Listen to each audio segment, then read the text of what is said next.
Today's episode is brought to you by HelloFresh. For $30 off your first week of HelloFresh, visit HelloFresh.com and enter code BABES30. This is Liz. This is Jade. And this is Carly. And we're the Babes, and we're covering all things baby, parenting, and women's issues. We are nowhere near experts, but we promise that we'll make you feel like you're with your best friends as we share all of the TMI. And when a topic needs an expert, we promise to bring you the best.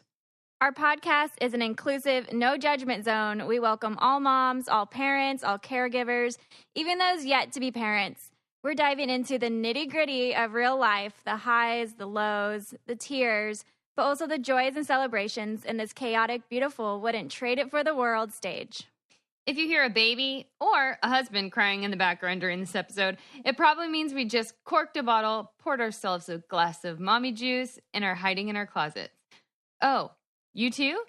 Well, this is episode 13. Welcome to Babes and Babies! Yay! Episode 13. I'm super excited for today's episode. Today, we're actually going to be talking about eating disorders. And we have Johanna Kandel coming on, who is the founder of the Alliance for Eating Disorders, who has an amazing story. And then we also have a mom that's going to be coming on, sharing her journey and her struggle. And for those of you out there that know me, know that this is super close to home for me. It's something I struggle with, and I'm super excited to open the conversation just to reach you ladies out there who might have gone through it or are going through it. So Yeah, super excited. for sure. But I first want to hear, how was your guys' weeks? Carly, I remembered what I was going to ask you. Your date night. You went on a date night. Oh my gosh, we went on a date, and basically all we did was talk about Bella the whole time. I was like, we're those people that go on a date and talk about their child or their children. Oh my gosh. And then we went to dinner, and then we went to a rooftop bar that we used to love going to. And we were standing there, and we felt so awkward. And we weren't the oldest people there or anything, but we felt so awkward. And we're like, what do we do now? We have till 11. And it was, you guys, it was like 7:30.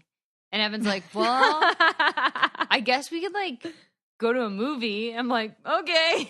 So instead of like hanging out and like partying on the rooftop like cool kids, we just went to a movie, which Jade, you also saw this movie. It's so funny. We were literally watching it at the same time. Isn't that weird? So we were both panicking at the same time. So this it's a scary movie? It's a scary movie, but it's more like suspense though. It's more like a thrill, like a sci-fi thriller. Yes. And there's this. If you were in the movie, if you saw this movie, Liz, you would understand. People out there who've seen it, you know what we're talking about if you have kids, because the mother is pregnant in this movie, and she has her baby right when the like thing is like in their house, and it is so terrifying. And it's Carly so and scary. I both, she like said something on her Instagram about how she was like, they were like rushing home to Bella, and I was like, yeah. I texted her and I was like, oh my God, my mommy instincts were off the chart that whole movie because it's because you have to be quiet. You cannot make a sound, or these aliens and she's having will a baby. get you. And she's having a baby. So not only is she wanting to scream, right? But also, you know the baby's going to come out and scream. No. So the whole time, you're just like major panic. And basically, it's just about this couple and their kids and these aliens. And I was just scared for these children the whole freaking time. Yeah. No. I hate scary movies. movies. I don't understand people who go watch them. I don't like either. them. I never do.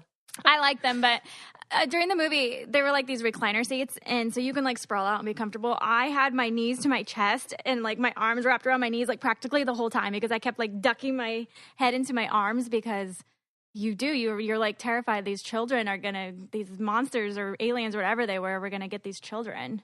My gosh. Also with these recliner seats, Evan and I also had the recliner seats yesterday. And there was this girl sitting next to him that had her body like shifted like towards her boyfriend, but she had these short shorts on. Oh gosh. And every time he would like reach for his beer, he would like accidentally brush her butt, and he kept being like, oh God, I touched your butt again. And I'm like, stop it. Put your beer over here. And he refused to like put his beer in the middle because he thought it was really funny. Oh my gosh. Oh my god. It was a nightmare. I feel like if I was her, I'd be like, this guy keeps accidentally brushing my butt, so I'm going to like change positions.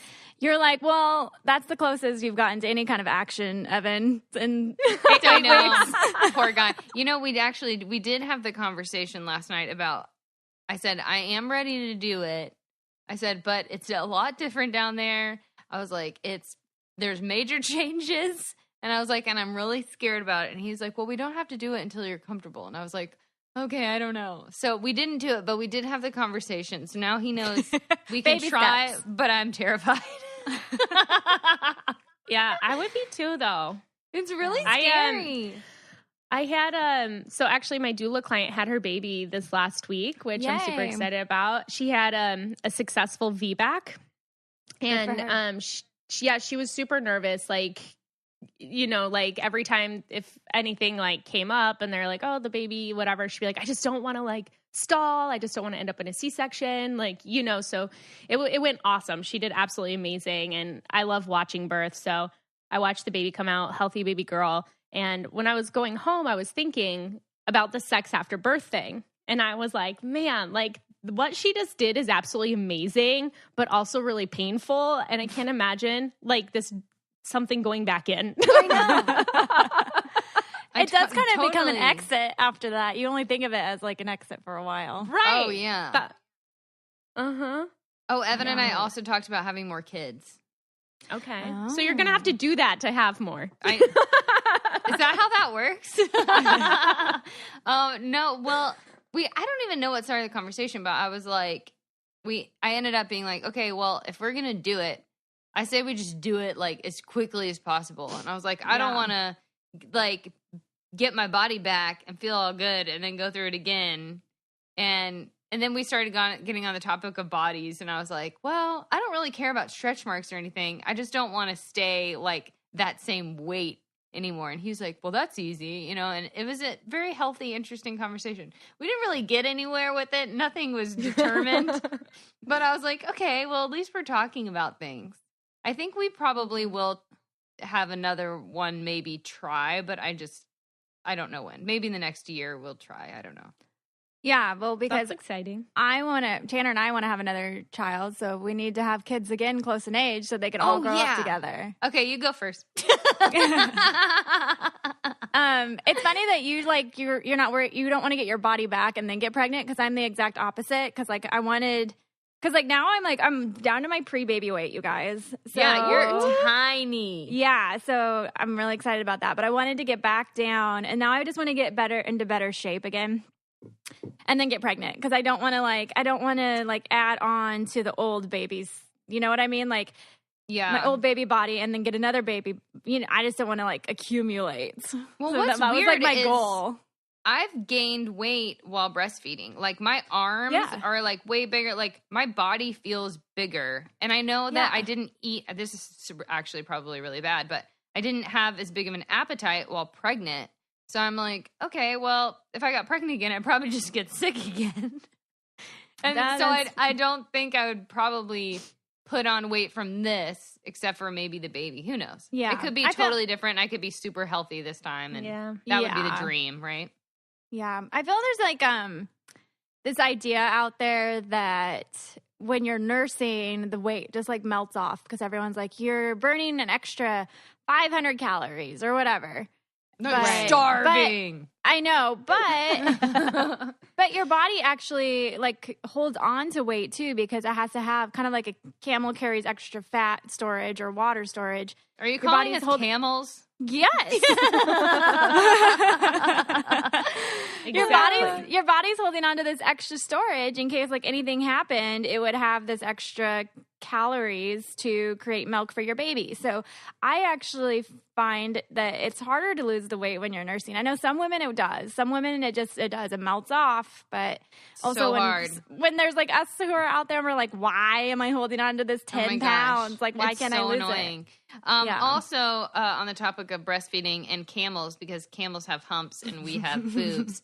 So I totally I decided to really just be at peace with my lazy boob. I finally I just let it go, you guys. I said, lazy boob, you don't have to work. I don't even need you. I accept that you don't want to do anything. And so now I have one boob that works and one boob that doesn't. So when I want to wean her, hey, 50% less hard. Also, now 50% tougher because one of my boobs is like an E size and one is like a C. So I'm looking real fierce naked, you guys. Real fierce. But I did. You're at peace with it. I did. I really just kind of accepted it. I was like, if this is what you're throwing at me, that's okay. You can throw that at me and I'll accept you. I accept all of myself.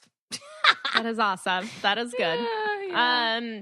Also, speaking of camels and boobs, I tried camel's milk once and it was really weird. They sell it like in like normal milk in the Middle East. They sell it and at like a grocery store. Yeah. Wait, what does it taste like? It was almost similar to goat's milk, but a little bit different. I wasn't a fan at all. And then my friend there, it would gross her out. So then I'd kind of drink it just to gross her out. And it was fun. So, I'm having this visual that it's like warm. Is it cold? Ew. No, it was cold. Okay. I'm thinking like right out of the nipple. You know what I mean? Right. Yeah. Ew, it's just weird. Yeah, that is weird. We're mammals. We're all just mammals, guys. I know. We all got our... Drinking each other's milk. Our lady humps. Just drinking each other's milk. Ew. This is getting weird. Sometimes our podcast gets weird. It does. Jade, you went to Disney World with Emmy. Oh my gosh. Yeah. So we were in Florida for like this Nutrisystem thing because that's how I lost my baby weight. We partnered with them and we were doing this like mommy body reveal, but we had a day off. And so we went to Disney World and it was a lot of fun. It was actually really busy for like a Monday in April, I thought. But like, why are there so many people here still? But we went on 2 rides with Emmy. And the first one was It's a Small World because that line was super short. And she really liked that one. Like, she was really fascinated with all the colors and the sounds and all the, like, sparkle, because it's really sparkly, all the glitter. And then we went on The Little Mermaid, and she was just getting really fussy. And so I nursed her on the ride. I pulled out the boob. So, but I saw, though, like, on one of the rides, didn't it, like, stop while you were on it? Oh, yeah. What was that? The Little Mermaid broke down. What? No. Yeah, for about, only about, like, 10 minutes. So 10 we were all minutes? just yeah, that's a long time. We're all just sitting there. What? But at least on that ride, you're in your own seashell, you know? So at least, like, I could just still nurse Emerson. That's so magical. Yeah. You're in your own seashell? Yeah. Nursing your baby. Yeah. That's so cool. You were one with the ocean right then. Yeah. I love it. We were mermaids together. That's really fun. But it was a lot of fun. We, like, mostly, like, after that, then we just pushed her in the stroller and she fell asleep. So we didn't do any other rides, but we just people watched. I mean, people watching is the best. And we just walked around and looked at all the stuff, and it was really nice out. So we really enjoyed it. It was fun. So I think even if you guys have a little baby and you want to go to Disney World just to experience the magic, I feel like it's doable. Because lots of people were asking me, they're like, how did you do it? But yeah, because to me it does not sound fun, like, with a child. I think it sounds awesome. Yeah, you just have to go with the flow. You know what I mean? So she fell asleep, and we're like, well, we're just going to walk around then, I guess. So, did you buy her any princess dolls? I think I would buy all of the princess dolls. I just bought her. It's so funny. I buy her just like more like Minnie Mouse stuff. I don't know why I'm more attracted to the Minnie stuff. That's so funny. I'm so opposite. Yeah. You guys, but Disney World's different now when I was a kid. So when what way? Well, so what I remember is that all the characters are out and about and walking. Yeah. And you can just stop and take a picture with them. Yeah. Or back then it was you had the signature books and they would sign their signatures in your book and you would try to get as many characters and princesses as you could. Well, nowadays they have little stations that they stay at and you have to get in line. Oh, and they're only there at a certain time. So they're like, Gaston, I guess he's like one of the most famous ones to get a picture with because he like is really funny or something. They're like, Gaston is here from 10:20 to 10:30. So it's like 10 minutes and you have to get in this line and then you have to wait to talk to him and get your Ew. picture. And I was like, That doesn't seem personal. no. So I'm like, I'm not gonna have my baby wait in line. You know, like if he was walking around, I would have like, oh, selfie real quick or something. Totally. Oh, that's sad. I know I didn't like that part, but that's my Disney story. Well, you guys looked cute in your pictures. You had little cute Thank shirts you. on. Yeah. I loved it. Mm-hmm. And it looked warm, and it's still like it was snowing earlier this week in Chicago. So I was like, oh, Florida, that sounds so wonderful. It really was only like 68, I think. So when we first got there, it was cold, so I bought us sweatshirts. But it warmed up. But it was it wasn't like 80. You know. Right. Yeah. Let's stop for a second to tell you about one of our favorite partners, Winc. Winc isn't just a wine club, it's a wine company. Winc works directly with top winemakers and growers from around the world to make all of their own wine. I recently have been wanting to try more white wines, and I went on to Winc, filled out an easy survey, and I got the best white wine in the mail the other day. Winc, which is spelled WINC, makes it easy to discover wine because Winc's wine experts select wines matched to your taste, personalized just for you, shipped right to your door, starting at just $13 a bottle. There's nothing like coming home to a box of delicious Winc wine selected just for you. It's the best day of my month. All you have to do is fill out Winc's palate profile quiz and answer simple questions that your average store clerk totally wouldn't ask. Questions like, hey, how do you like your coffee? Or how do you feel about blueberries? Then Winc sends wines curated to your taste. The more wines you rate, the more personalized your monthly selections. Each month, there are new delicious wines like the insanely popular Summer Water Rosé. There are no membership fees, skip any month, and cancel at any time. The best part is shipping is covered. And if you don't like a bottle, they'll send you a new one with no questions asked. So you guys, I have to tell you, I tried the Summer Water Rosé, and it is really good. Discover great wine today. Go to trywinc.com/babes. You'll get $20 off your first shipment. That's trywinc.com/babes for $20 off. Trywinc.com/babes.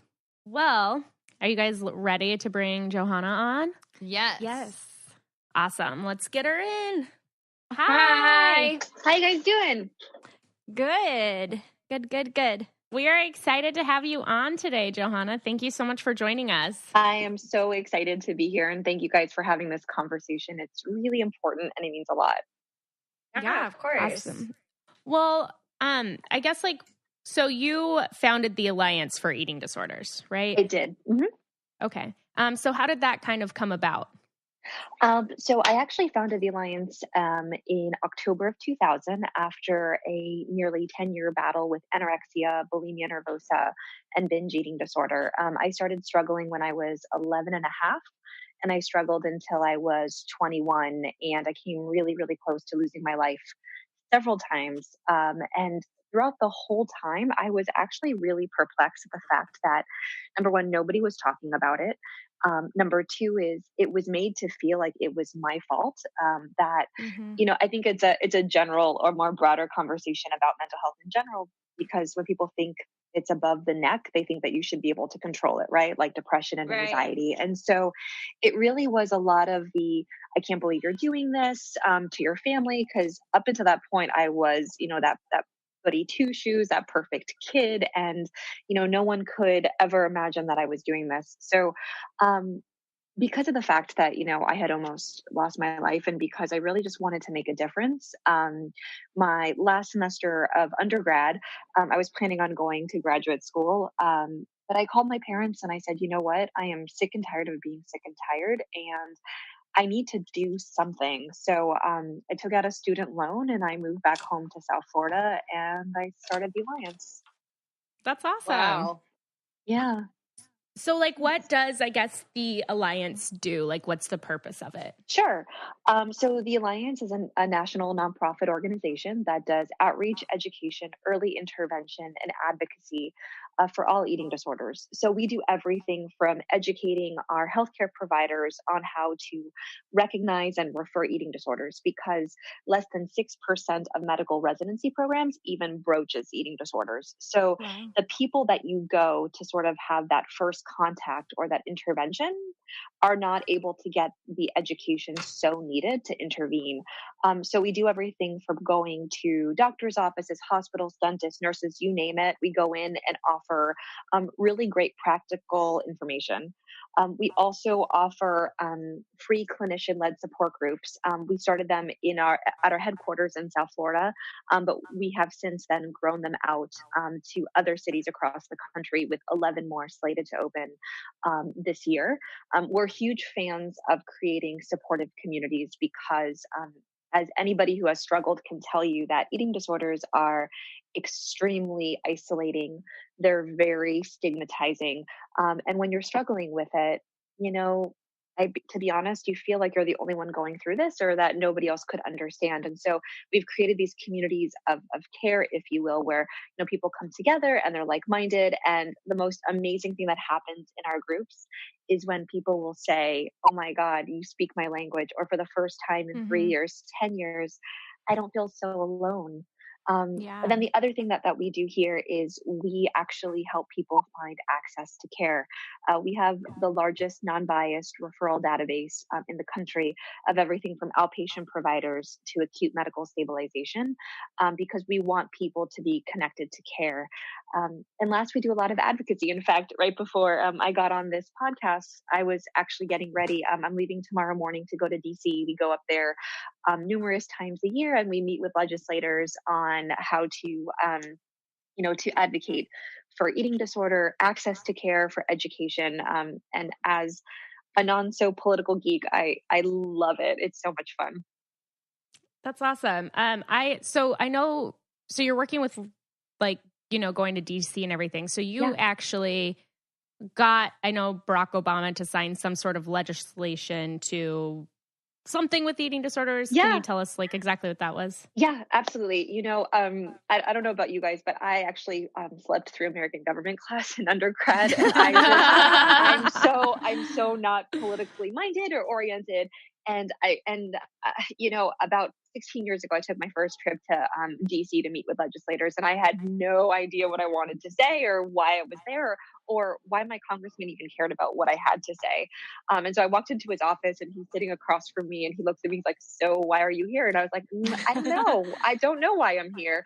And then he slowly started asking me, about my story, and I told him, and he actually listened. And in that moment, something inside of me shifted, where I realized that, for so long in the depths of my eating disorder, I felt like I didn't deserve to be seen or heard. And I felt like I didn't deserve pretty much anything.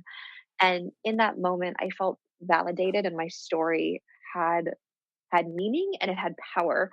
And so that was really when I got bitten by the bug. And so 21st Century Cures, which was actually the last piece of legislation that President Obama signed, was a compilation of about 15 years of us working on different pieces of legislation. And it's really crazy how it came together. It's so funny how you can go for years and years and years, and then in a matter of like a month, your bill, this verbiage that you wrote turns into law, which is so cool. But I'm a member of this bigger blanket organization called the Eating Disorders Coalition. I was the president of the board for 4 years, and we had advocated for this amazing piece of legislation called the Westin Act.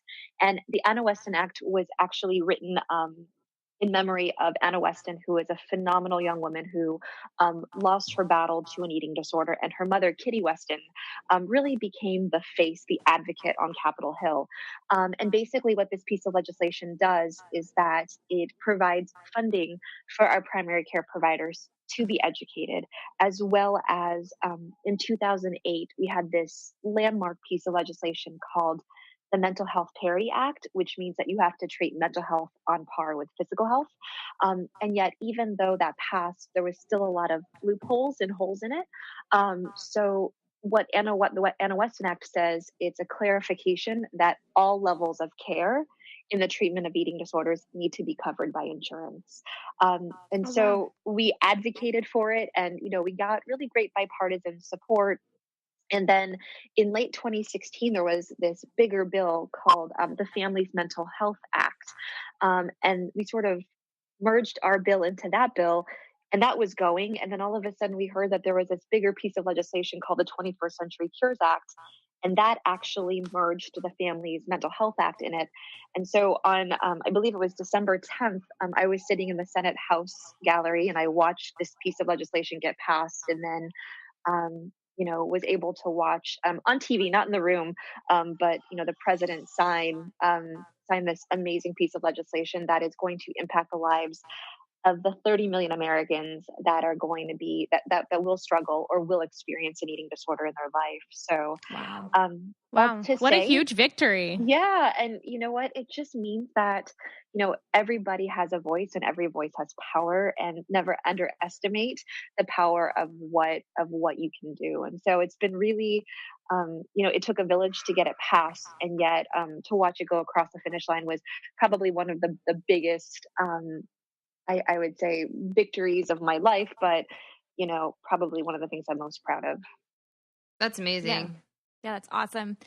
Okay, guys, it's time to tell you about our favorite way to cook, HelloFresh. HelloFresh is a meal kit delivery service that shops, plans, and delivers step-by-step recipes and pre-measured ingredients so you can just cook, eat, and enjoy. How easy is that? There's something for everyone with HelloFresh's 3 plans to choose from: classic, veggie, and family. Each box is made up of fresh, responsibly obtained ingredients from carefully selected farms and high-rated, trusted sources. Rediscover the excitement of cooking. Feel confident when cooking HelloFresh with the simple recipes outlined on the pictured step-by-step instruction cards. The Global Eats option brings authentic international dishes and flavors to home cooks for exciting new meals. I just made the stovetop barbecue chicken, and I especially loved the mac and cheese that came with it. It was so creamy and so delicious. I honestly think it was the best mac and cheese I ever had. Did you make it with Vito? No, I made it for a girlfriend. That's sweet. You guys, HelloFresh believes cooking should be simple and convenient, not a chore. All the ingredients come pre-measured. It's handy. Their kits are labeled so you know which ingredients go with which recipe. And you won't spend all evening in the kitchen because recipes only take around 30 minutes. For me, cooking has become something I actually want to do thanks to HelloFresh. You guys have to try subscribing to HelloFresh so you can keep enjoying fun, new, delicious meals week after week and spend less time meal planning and grocery shopping and more time doing the other things that you love to do. Get delicious, filling meals delivered right to your door every week for less than $10 per serving and free shipping. For $30 off your first week of HelloFresh, visit HelloFresh.com and enter BABES30. Again, for $30 off of your first week of HelloFresh, visit HelloFresh.com and enter BABES30. So we here on Babes and Babies, we obviously focus more on like a mom perspective. And Liz was saying something that an OBGYN and OB-GYN is one of the first to detect eating disorders because of I guess hormones. Is that right? So one of the first side effects of having or battling an eating disorder is that, if you are female, then there is loss of a menstrual cycle or loss of menses. And so oftentimes individuals that are struggling with all eating disorders, anorexia nervosa, bulimia nervosa, binge eating disorder, will actually lose their menstrual cycle. And unfortunately, even though, OBGYNs are typically could be our first responders, we've actually had some of the hardest times getting into OB's offices or GYN's offices to educate them about eating disorders. I don't know about you guys, but whenever I go to see my doctor, there's a 35-page intake form, right? They ask you everything, including what's the color of your grandmother's eyes, right? But yet very often there's not even a single question about a history of eating disorders, yet 1 in 6 women that actually go see fertility doctors or fertility specialists are going to have this issue because of an eating disorder. So we definitely want to do more on educating those responders, because they have so much power. And so often you see individuals that struggle with eating disorders have really extreme fertility issues moving forward. Well, you had said that like you had struggled and you kind of had a surprise pregnancy, right? Yeah. So, I mean, at the age of 17 and a half, when I was actually, when my intervention actually finally happened, their biggest concern was I was almost 18 and I had never menstruated. I had never had my period because my eating disorder started so young, right? And it was at that time where they said I had messed up, or my eating disorder, if you will, had really affected my fertility or my reproductive system so bad that I would never be able to have kids. And so, I mean, being completely transparent, I remember being in that moment and thinking, and I was so entrenched in my disease that I said, well, you know what, I don't want to get fat anyways. And that was really my gut reaction to it. Yeah. And I really had, I mean, in that moment, a loss of, I could never imagine myself as a parent, but yet I was still mourning the fact that something that I was struggling with contributed to this. And I actually went for 20 years without getting pregnant. And, I really sort of bought into it. Well, it's sort of like that 5-year-old bratty reaction. Well, I don't want to anyways. And so I really took on that role of, I don't want kids. And, almost 2.5 years ago, out of nowhere, I got pregnant, and it was really the most freaky thing because, one of the things that I learned in my recovery is that you think you get to the end. I consider myself recovered. I've actually been recovered for 18 years. My eating disorder is no longer a part of my life, except for, I talk about it 10 hours a day, but it's not my personal struggle anymore. And I was really happy where I was. And, I was very lucky to meet an amazing man and who really is my partner in every sense of the word, and really was my catalyst to really complete recovery.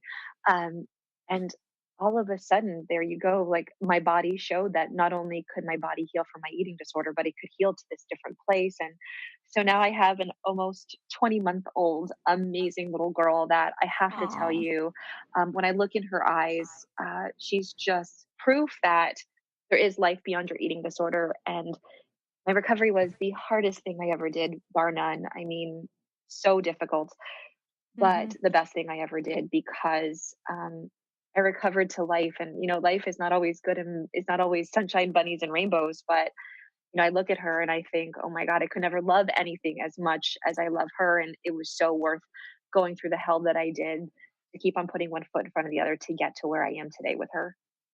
That's amazing. Wow. Yeah, that's beautiful. Wow. Can I ask, how old were you when you had her?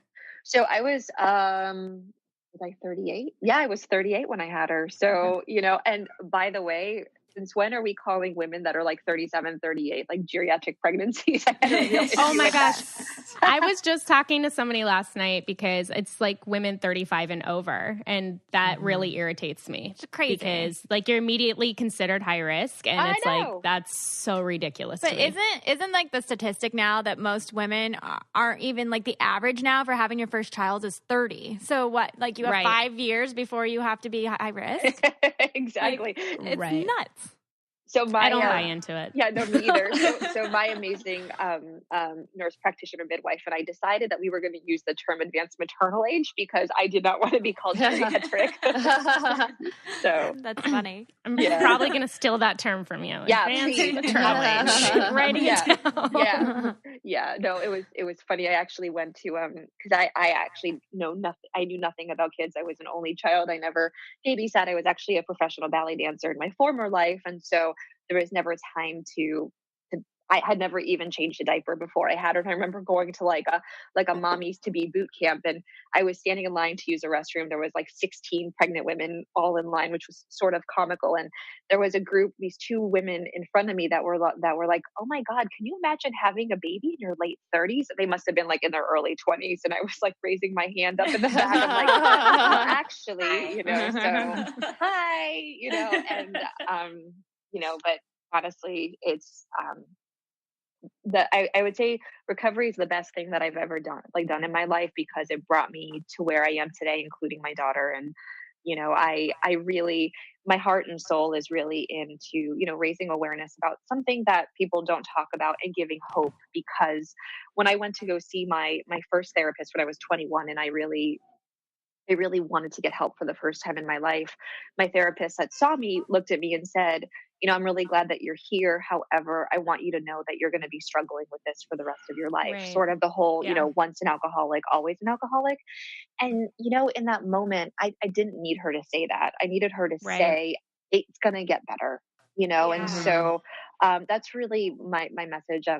One of the things that fills my heart the most is I go to treatment centers across the country, and I speak to you know, individuals that are in treatment, and I just want them to know that it doesn't matter if you prescribe to the word in recovery or recovered or recovering.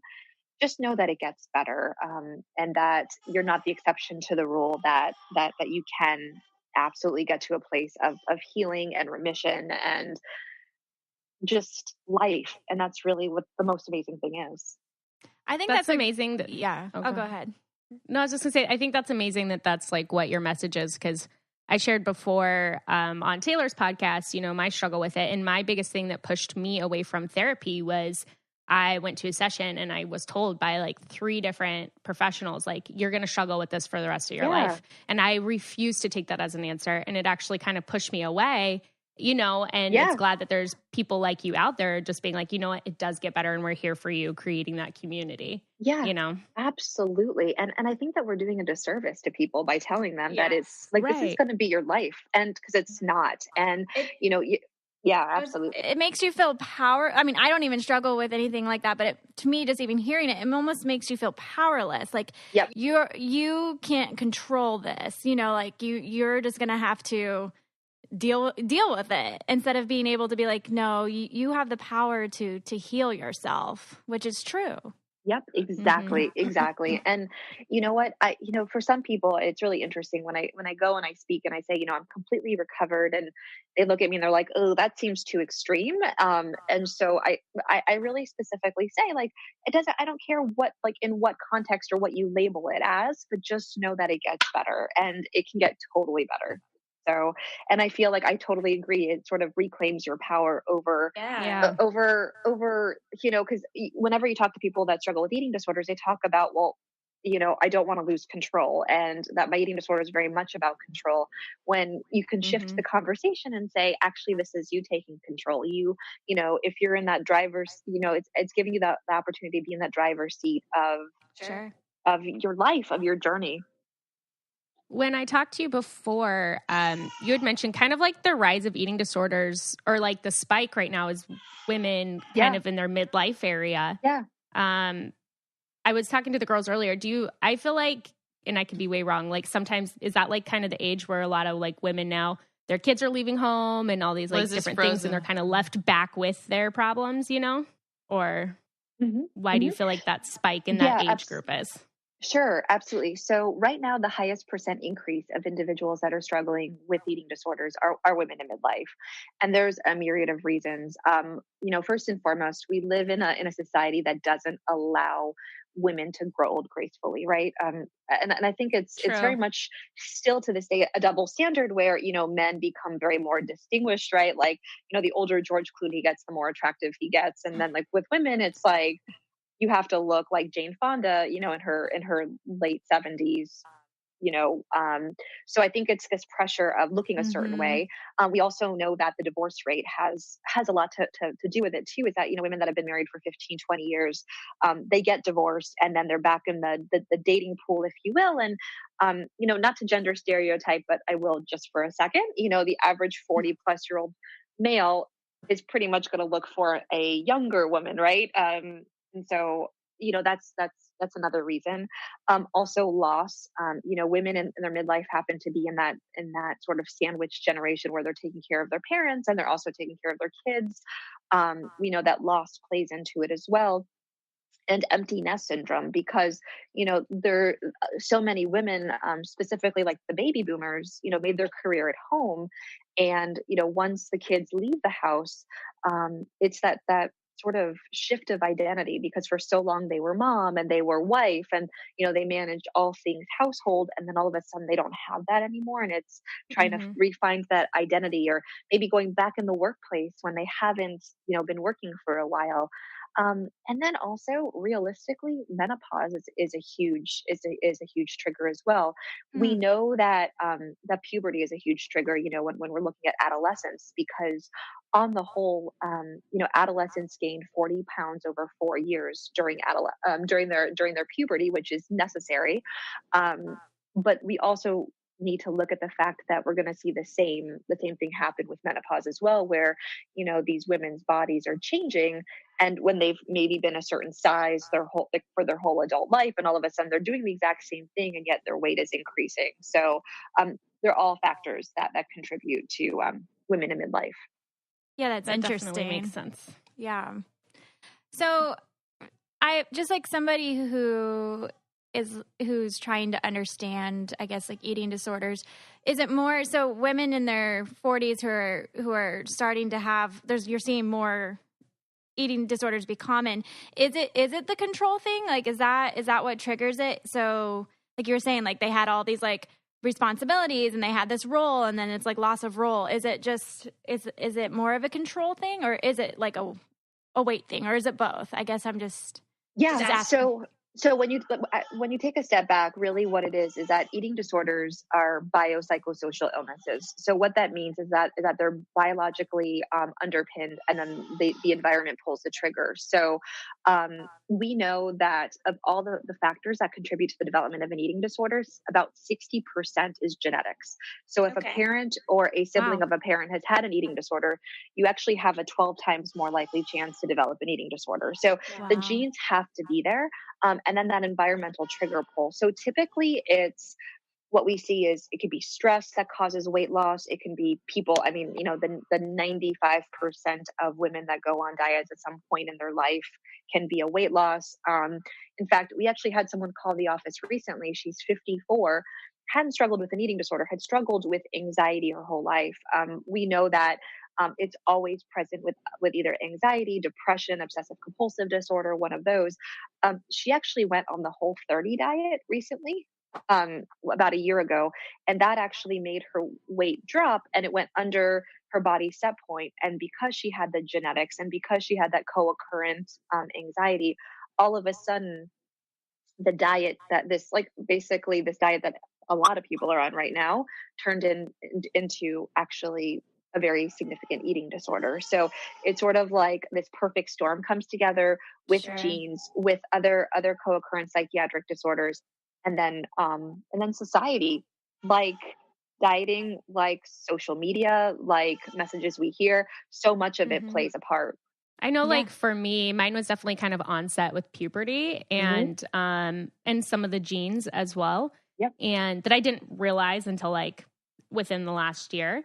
And then for me, it did kind of turn into, that was kind of it was my protection. It was my stress reliever. It was my control. It does definitely turns into a control thing. Without a doubt. Whether like it triggered by something else or this perfect storm, I know like for me, like when my life was so chaotic, that was the one thing I could control, and giving that up was like, I'm giving up my control, so it definitely, I didn't ever think, anyone who knows me knows I'm such like a go with the flow person. So I don't seem like a control person really. But like with that, like 100%, and I had to learn then a different way. And I know for me, I struggle with bulimia, and when you actually purge, your body releases endorphins. And I remember talking to, it was either my mom or my sister, and she was like, does it actually feel good when you do that? I'm like, it does. Like it feels good when I do that. Like it's an endorphin release. you know, and I feel So like you can true. almost become addicted to that. Without you a know, doubt. it's like I'm all stressed, it's all these things, and then I get this endorphin release and I feel better, I feel lighter, you know. So it definitely turns into like whatever it started from, it turns into like a million other issues. Oh, totally. And you just said it so eloquently.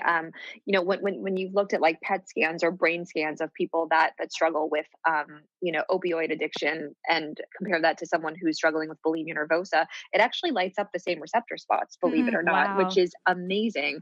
You know, and you hit the nail on the head by saying it does turn into your control, your release, like, and there is, and I think that's what, you know, when people are like, why can't you just give it up? Why can't you just stop? It's sort of like telling someone who's drinking or using drugs to just stop using, right? Like, I mean, it has a vehicle. There's a reason why we're doing it, you know? And, you know, so often I'll talk to people that struggle with purging via, you know, bulimia nervosa, and they'll say, you know, the release that makes them feel good, it's a reward. It can also be a punishment. It can be all of those things.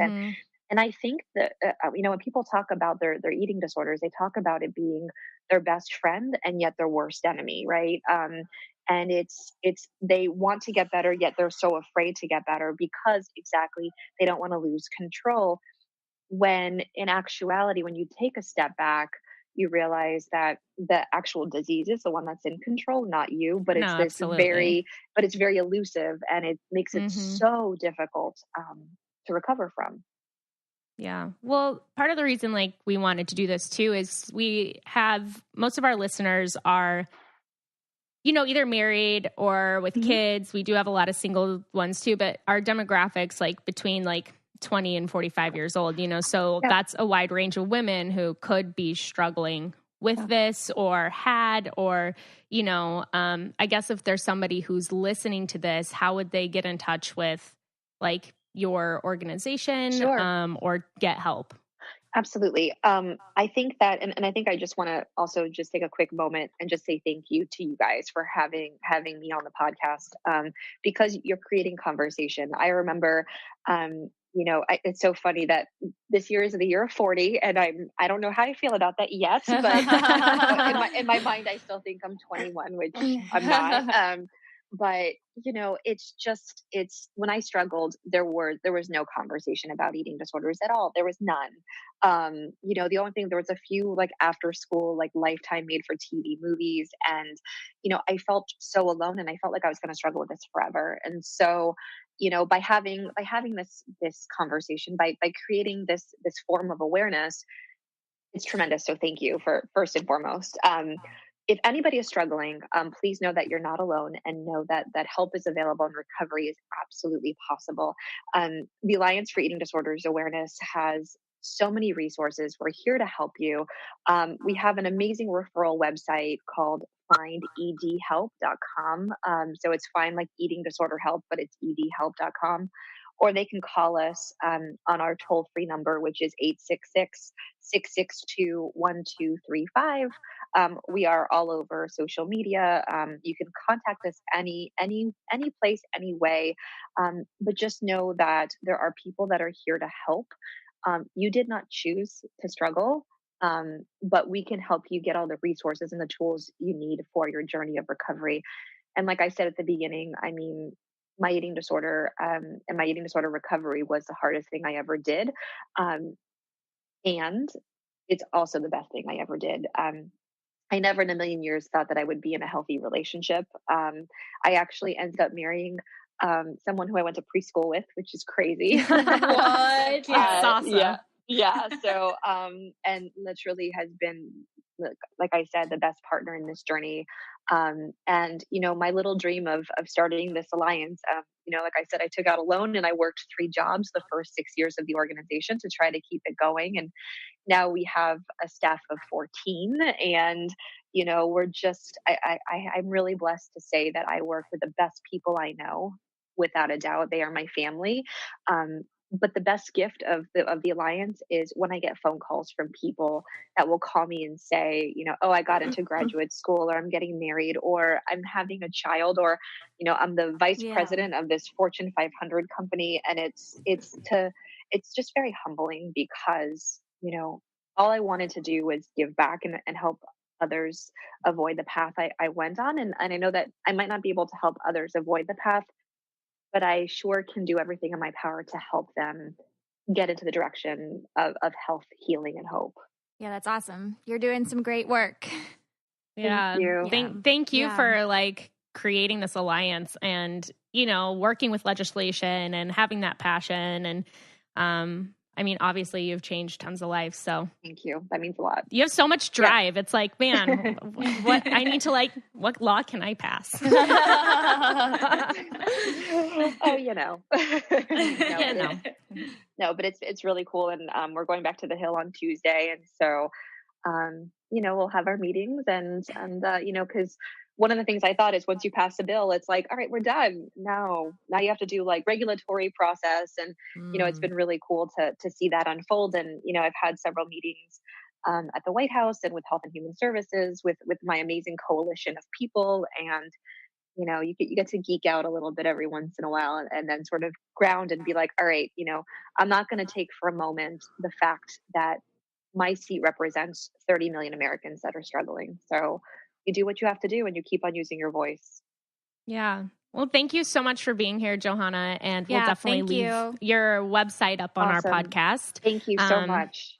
Yeah. Thank you. We'll talk to you soon. Absolutely. Take good care, guys. Have a great rest of your day. You too. You too. Bye. Bye. All right. Up next, we are going to have Erin Childs on the line.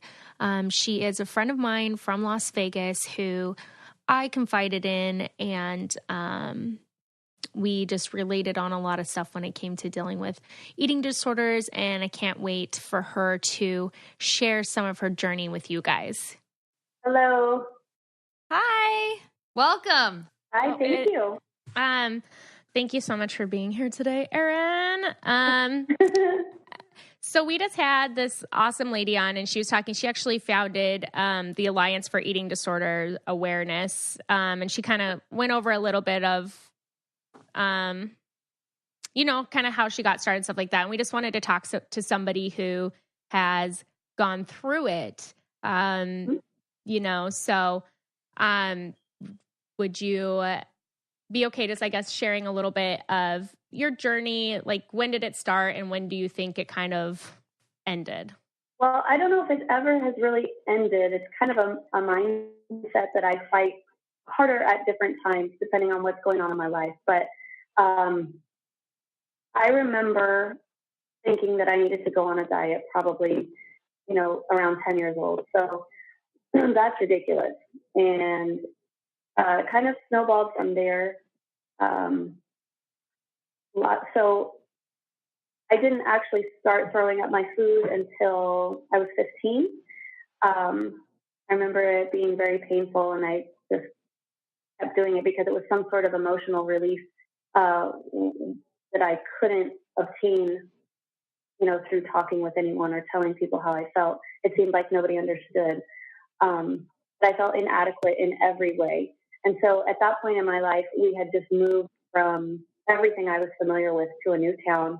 I was the new girl in a very small school, not very welcome at that point, and had been teased about my weight in junior high, which is also ridiculous because I wasn't really overweight. I was maybe a little chubby, but that stuck with me. And so I felt like to be accepted, I needed to be very thin. So that's what I worked towards.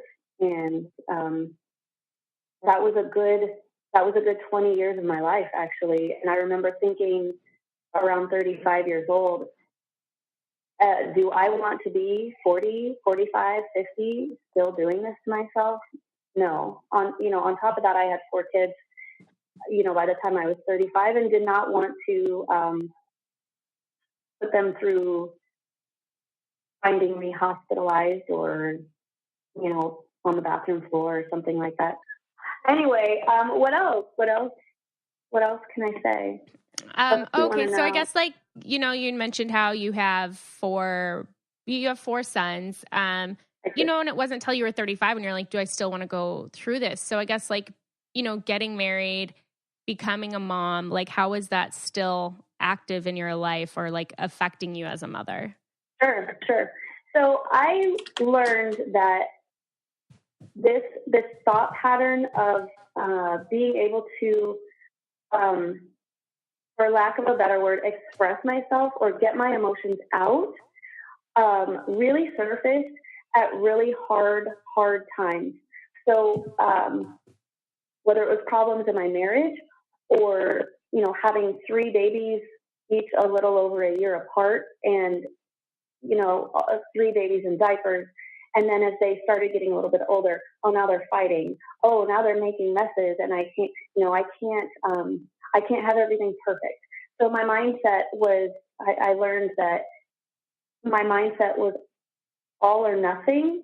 And if I didn't have everything perfect, being a wife and mom at that time, everything perfect meant, dinner was ready, laundry was folded, the house was dusted, and all that sort of thing. And my kids are happy and running around and perfect and that sort of thing. Well, that's ridiculous. And so, and impossible. It's impossible. And so I did get to a point where I was like, you know what?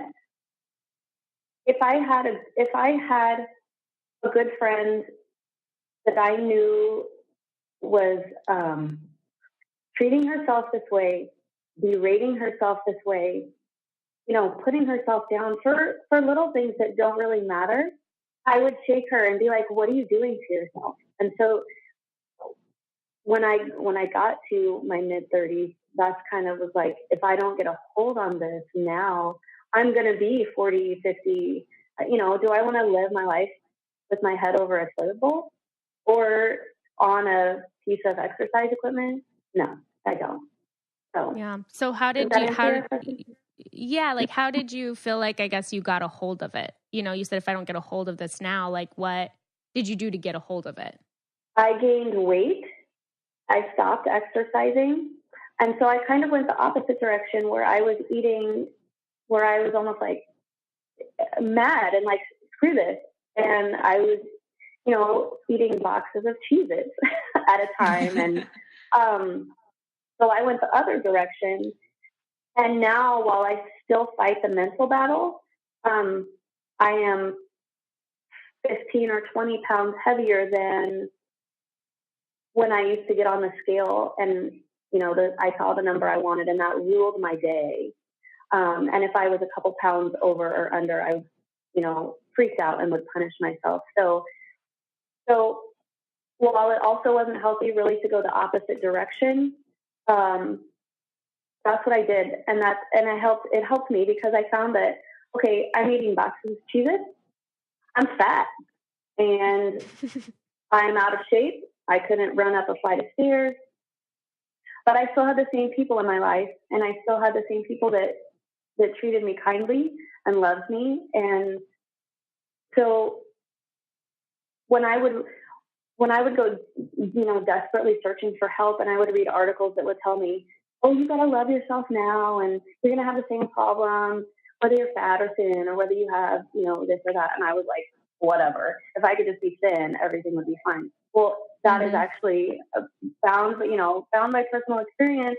You do have the same problems, whether no matter what size you are. And you do, I was fortunate to have the same people in my life loving me and encouraging me no matter what size I was. So that sounds really silly, like that should just be the norm.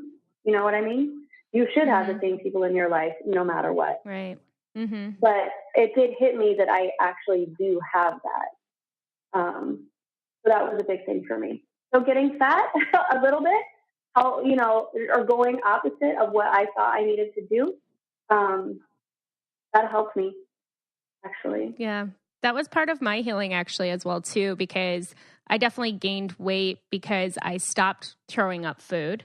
And then I would make it, I'd be like, no, like you chose to eat this, like you're going to be okay with it. And there was a little bit of addiction to food, through that. Absolutely. Because I was addicted to it before, but I would just throw it up. So it wasn't affecting me as much.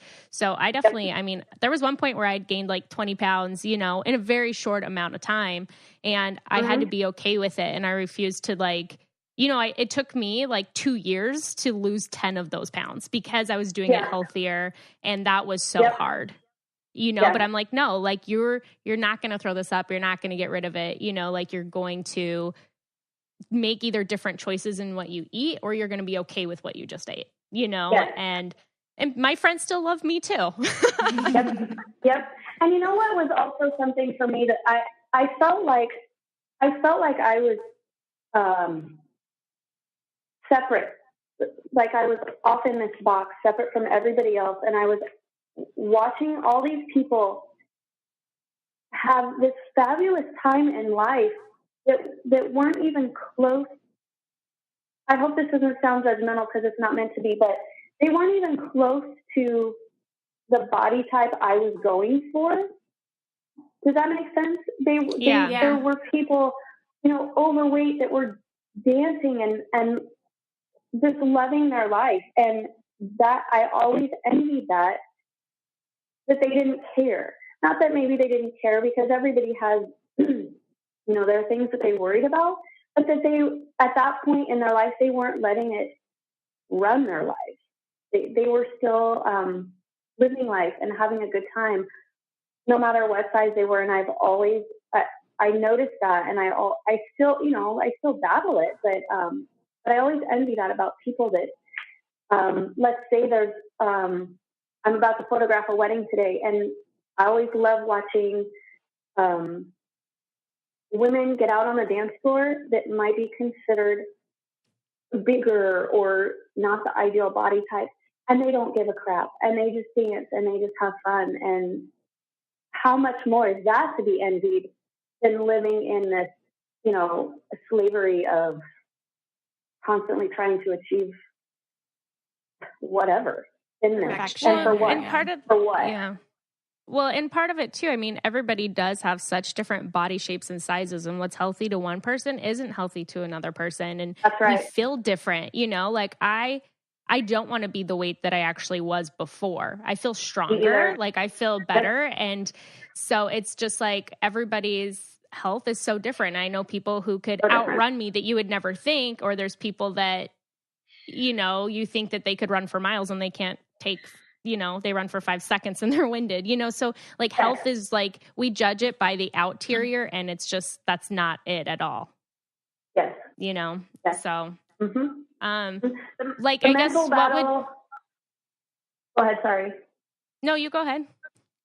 The mental battle is always there, and I know it'll always be there, because even now, and going through a lot of challenges in my life at the moment, I actually think, I could eat something and throw it up and feel better. And oddly enough, it's, throwing up my food served so many different purposes than just keeping my weight down.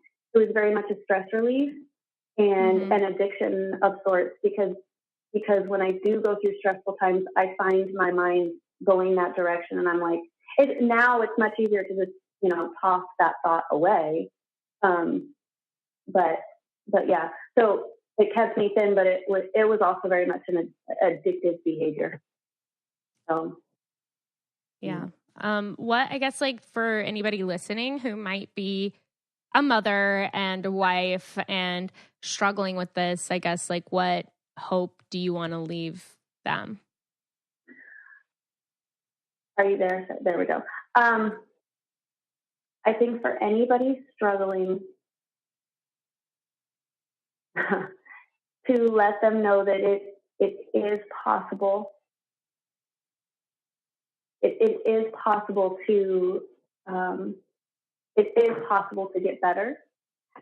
And if being a certain size or looking a certain way rules your life, it is possible to move away from that thought and be comfortable with yourself the way you are. And look what you've done as a mom. You've brought people into the world. And whether you have girls or boys, do you want your kids thinking that same way about themselves? That would break my heart.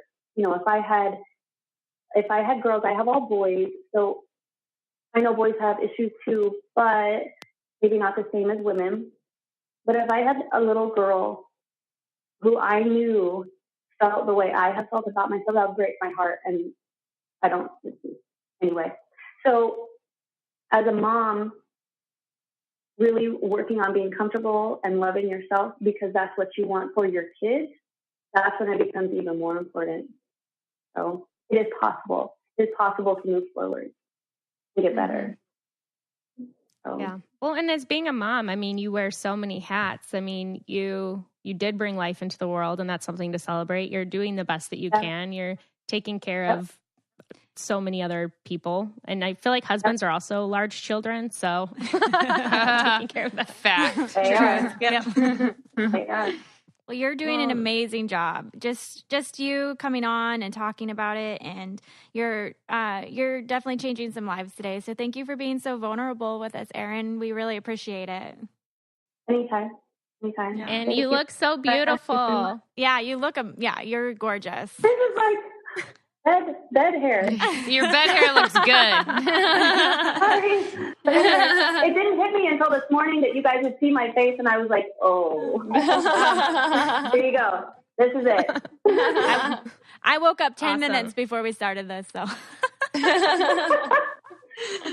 Yeah. This is how Thank we you for talk. having me. Yeah, Thank you so much for being on. Erin. Also, if you guys are in Las Vegas, Erin's an amazing photographer, and her website's 4 Lads Photography, and she's awesome to work with. So you can look her up. Or if you need to talk about any of this subject matter, I'm open. I will help anybody that I can. So. That's awesome. Yeah. Yep. Well, have a great Sunday, Erin. Thank you. You guys too. Thanks for having me. Yeah, Thank of course. you. Bye. Okay. Bye. Bye. Bye. She's so sweet. So sweet. Yeah. It's funny because it's not funny, but it's something that she said that I relate to is her saying that as a mother, you look at your kids and you say, I would never want them to feel this way about themselves. So I have to be a role model, and I have to show them how to love themselves and how to treat themselves. And I've never battled any kind of eating disorder, but I have definitely battled self-hate in a way. And that is something that when Tanner and I started thinking about having a baby, I was like, okay, I kind of have to like get myself healthy and mentally in certain ways, so I can do that for my kids. So I think that she really made a great point, and I feel like she's being a great mother and just recognizing that within herself. So I really. Well, and the crazy thing is, like, so me and my sister know her, and she is seriously like so gorgeous and She's such beautiful. a wonderful person. Right. And it's one of those things, again, like you wouldn't know what somebody's struggling on, like with on the inside from the outside. Yeah. And that goes with so many things, not just eating disorders. We talked about postpartum anxiety, depression, like so many things we carry inside. And there are so many resources outside so the burden's not so heavy, Yeah. And one other thing she said that was interesting to me is she almost envied these women who she looked at. They were like, that she thought, well, maybe they're overweight or they don't have the ideal body shape, but I envy their carefreeness or their joy. But yet it's funny that she's looking at them and projecting that on them. Well, they may be looking at her and they have their struggles and they're thinking these things about her, Right. It's just kind of that we never know what each other are struggling with, and that we should just, like we're all human and we all have our problems and nobody is perfect. And the more we realize that, the more we can heal ourselves, but the more we can just fully understand each other. So I don't know. Yeah, I took a lot away from her. It was really brave of her to come on. Yeah, I love her. There's this quote that I love too, and I think it says, comparison is like the killer of joy. Yeah, the thief of and joy. I love that quote because I think we compare so much, I know today's episode's kind of about eating disorders and body imaging, because definitely you do have body dysmorphia when you have an eating disorder, but I mean, that goes for everything. We always look at other people and it's like, oh, I wish I looked that way. I wish I had that. Oh, look at how great their relationship is. Oh, I wish I could, go here or do those things. And it's like, we are so, like, every breath we take, like, is a gift, and I know that it's some of it's cliche, but I mean, we know people who were taken in a second and didn't expect it, or people, you look at people who live in third world countries and are dealing with war going on right now, or people who don't have clean water or don't know where their next meal is coming from. And it's like, joy really is like something that's internal, and it can be like, I don't know. Do you guys feel like it's a choice, or do you feel like it's like just something that, I don't know how to describe it. The word I'm looking for. It isn't, because like if you talk about it, like addictions or just mental health, sometimes like it isn't our fault. And so, yeah, joy is a choice, but it also sometimes there are those obstacles that just, we don't know how to. I know. I feel like throughout my whole addiction though, like I was always still a joyful person. Like I still like loved life, and some of the best adventures I went on were when I was like in the biggest part of my eating disorder. And so I definitely feel like I don't know, there was still a part of me that was still super joyful and like felt blessed and grateful, for the things that I had. So. No, for sure. Is there anything else we want to add before we end this episode, before we wrap it up? Just, I mean, if you're struggling, with anything out there, that there are resources and you're not alone. And that's what we kind of want to do with this podcast, is even bring on other topics to talk to you guys about, for anybody who's going through it, just knowing like you're never alone going through this. Like somebody's been there, somebody's going through it, somebody has gone through it, and there are people that you can connect with, that you can be in community with to, get through those things. Yeah. So sorry I didn't talk a lot, you guys. I'm still here.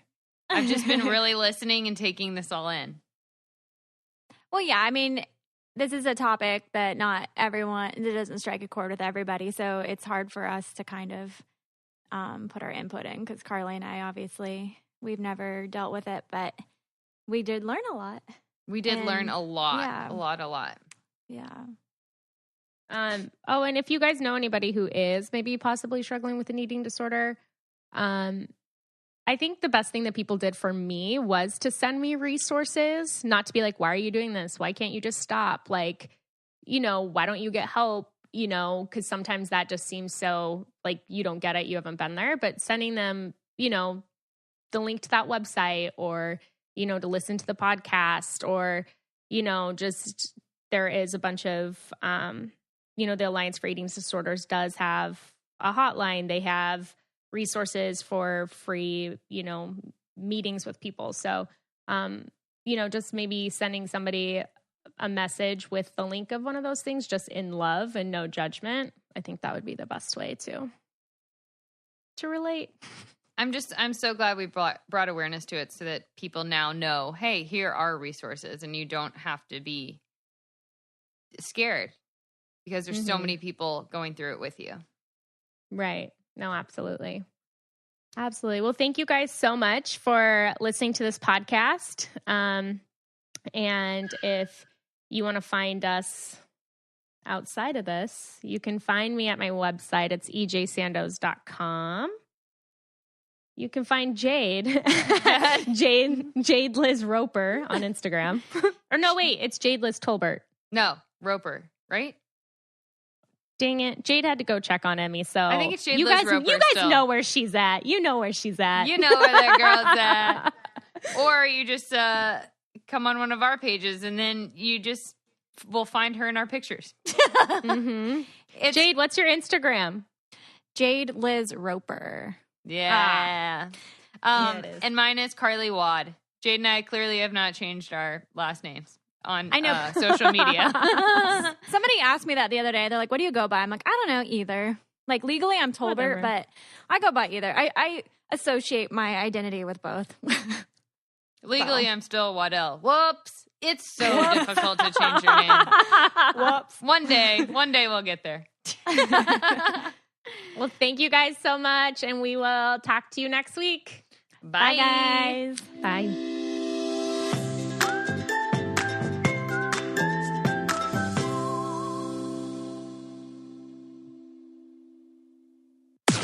This podcast is brought to you by Wave Podcast Network.